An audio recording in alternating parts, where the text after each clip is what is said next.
ইসলামাবাদে টানা ২১ ঘন্টার বৈঠকে ঐক্যমতে পৌঁছাতে পারেনি ইরান যুক্তরাষ্ট্র। মধ্যপ্রাচ্যের শান্তি ফেরাতে এবার নতুন প্রস্তাব দিল রাশিয়া। হরমুজ প্রণালী ঘিরে অস্থিরতা। যুদ্ধবিরতির আলোচনায় ব্যর্থ হওয়ার পরপরই চীনের ওপর চড়াও হলেন মার্কিন প্রেসিডেন্ট। ইরানকে সমরাস্ত্র সহায়তা দিলেই বেইজিংয়ের বিরুদ্ধে ব্যবস্থা। রীতিমতো বেপরোয়া ডোনাল্ড ট্রাম্প। যুক্তরাষ্ট্রের সিদ্ধান্তে থোড়াই কেয়ার ইসরায়েলের। শান্তি আলোচনার মধ্যে ইরানে হামলা চালিয়ে যাওয়ার ঘোষণা নেতানিয়াহুর। তুর্কি প্রেসিডেন্টকেও নিয়েও কড়া সমালোচনা। মধ্যপ্রাচ্যে আবারও ভয়াবহ যুদ্ধের শঙ্কা। আঘাত আসলেই পাল্টা জবাবের হুঁশিয়ারি ইসলামিক বিপ্লবী গার্ডের। রেড লাইন স্পষ্ট করলেন মার্কিন ভাইস প্রেসিডেন্ট। শক্তিশালী পারমাণবিক ডুবোজাহাজ তৈরির পথে চীন। সামুদ্রিক শক্তিতে ওয়াশিংটনকে ছাড়িয়ে যেতে পারে বেইজিং। সামরিক ভারসাম্যে বড় পরিবর্তনের আভাস বিশেষজ্ঞদের।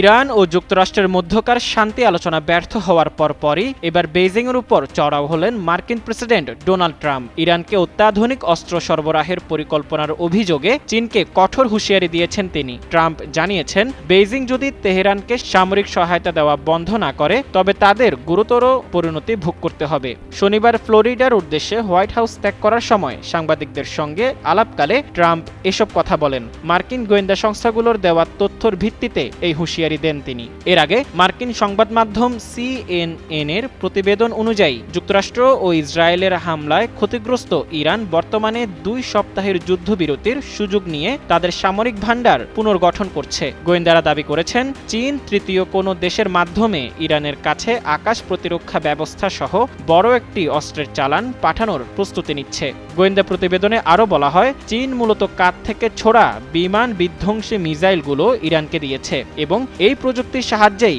ইরান যুদ্ধের শুরুতে আমেরিকার একটি F-15 যুদ্ধ বিমান ভূপাতিত করেছিল, যা উদ্ধার করতে গিয়ে মার্কিন পেন্টাগনকে ব্যাপক ক্ষয়ক্ষতির শিকার হতে হয়েছে। চীনকে সতর্ক করে ট্রাম্প বলেন, যুক্তরাষ্ট্রের গোয়েন্দা তথ্য যদি সত্যি হয় এবং চীন সত্যি ইরানকে সহায়তা করে তবে তারা বড় ধরনের সমস্যার মুখে পড়বে। ট্রাম্পের এই কড়া হুঁশিয়ারি এমন এক সময় এলো যখন আগামী মাসের শুরুতেই চীনের প্রেসিডেন্ট শি জিনপিং এর সঙ্গে দ্বিপাক্ষিক বৈঠকের জন্য ট্রাম্প চীন সফরের পরিকল্পনা করেছিলেন।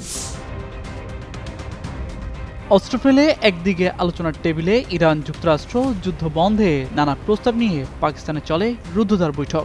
এই আলোচনায় ডাক পায়নি ইসরায়েল। এমন সময়ে লেবাননে টানা হামলা চালিয়ে যাচ্ছে নেতানিয়াহু সরকার। এরই মধ্যে এবার ইরান ও তার মিত্রদের বিরুদ্ধে যুদ্ধ চালিয়ে যাওয়ার ঘোষণা দিয়েছে তেল আবিব। শনিবার সামাজিক যোগাযোগ মাধ্যম এক্সে দেয়া এক পোস্টে কথা বলেন ইসরায়েলের প্রধানমন্ত্রী বেনিয়ামিন নেতানিয়াহু।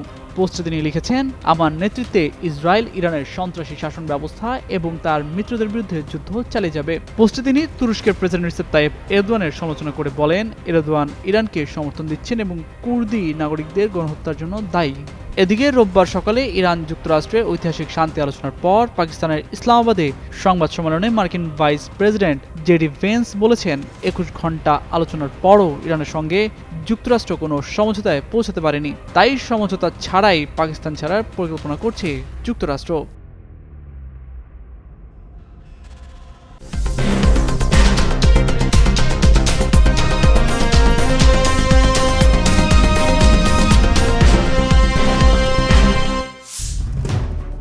ইসলামাবাদে দীর্ঘ ২১ ঘন্টার আলোচনা, তবে ইরান আর যুক্তরাষ্ট্রের কোনো পক্ষই কোনো চুক্তিতে যাওয়ার বিষয়ে সম্মত হতে পারেনি। এই আলোচনা ব্যর্থ হওয়ার পর ট্রাম্প প্রশাসনের সামনে এখন ৩টি কঠিন পথ খোলা আছে। এখন প্রশ্ন হচ্ছে, কোন পথে হাঁটবেন মার্কিন প্রেসিডেন্ট?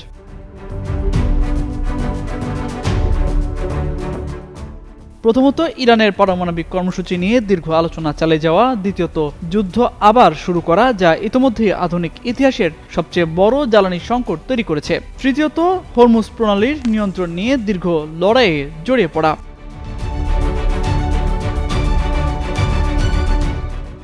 হোয়াইট হাউস জানিয়েছে, পরবর্তী পদক্ষেপ ঘোষণা করবেন ট্রাম্প নিজেই। তিনি সাপ্তাহিক ছুটিতে ফ্লোরিডায় গেছেন। ভেন্স সাংবাদিকদের বলেছেন, আমরা আমাদের রেড লাইন স্পষ্ট করে দিয়েছি, কোন বিষয়ে ছাড় দিতে রাজি সেটাও বলেছি। তারা আমাদের শর্ত মানতে রাজি হয়নি।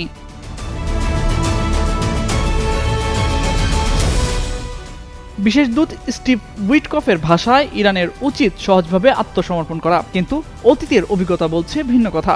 ওবামা আমলে তেহরান ও ওয়াশিংটনের মধ্যে শেষ বড় চুক্তি হতে 2 বছর লেগেছিল। সেই চুক্তিতেও ইরানকে অস্ত্র পরিমাণ পারমাণবিক মজুদ রাখার সুযোগ দেওয়া হয়েছিল।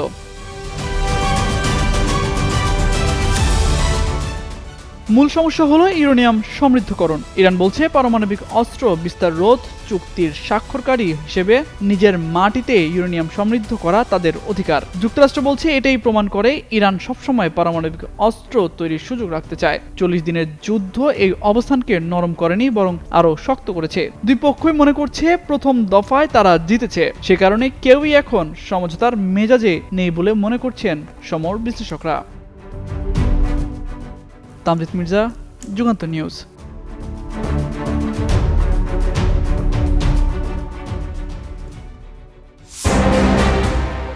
বিশ্বের সামরিক ভারসাম্যে নতুন করে আলোচনায় এসেছে চীনের নৌবাহিনী। সাম্প্রতিক স্যাটেলাইট চিত্র ও বিভিন্ন প্রতিবেদনে জানা গেছে দেশটি তাদের সবচেয়ে বড় ও উন্নত পারমাণবিক শক্তিচালিত সাবমেরিন টাইপ 095 উন্নয়নের কাজ দ্রুত এগিয়ে নিচ্ছে। বিশ্লেষকদের মতে এটি চীনের সামুদ্রিক শক্তিকে আরও আধুনিক ও আক্রমণাত্মক সক্ষমতায় নিয়ে যেতে পারে।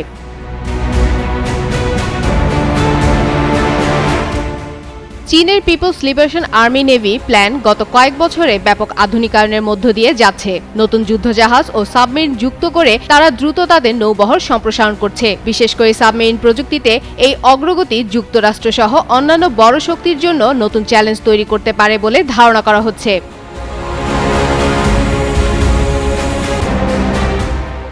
প্রকাশিত স্যাটেলাইট ছবিতে দেখা যায় টাইপ 095 সাবমেরিনটির দৈর্ঘ্য প্রায় 110 মিটার এবং এর স্থানচ্যুতি 9 থেকে 10,000 টনের মধ্যে হতে পারে। এটি আগের টাইপ 093B ও টাইপ 094 শ্রেণীর তুলনায় বড় ও উন্নত সংস্করণ হিসেবে বিবেচিত হচ্ছে।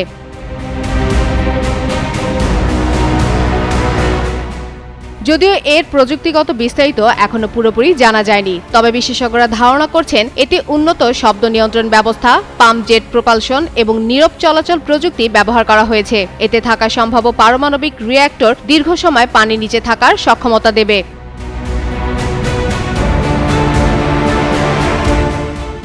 অস্ত্র ব্যবস্থার বিষয়ে নিশ্চিত তথ্য না থাকলেও ধারণা করা হচ্ছে এতে উল্লম্ব ক্ষেপণাস্ত্র, উৎক্ষেপণ ব্যবস্থা এবং আধুনিক টর্নেডো সিস্টেম থাকতে পারে। কিছু বিশ্লেষক একে যুক্তরাষ্ট্রের উন্নত সাবমেরিন প্রযুক্তির সমতুল্য করার চেষ্টা হিসেবে দেখছেন।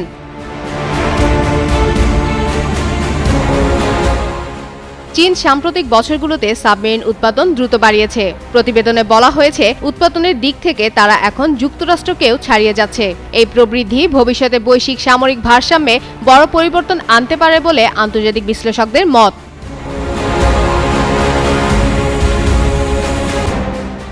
বর্তমানে সাবমেরিনটি চীনের বোহাই শিপইয়ার্ডে নির্মাণাধীন রয়েছে এবং আগামী সময়ে এটি পানিতে নামাতে হতে পারে বলে ধারণা করা হচ্ছে।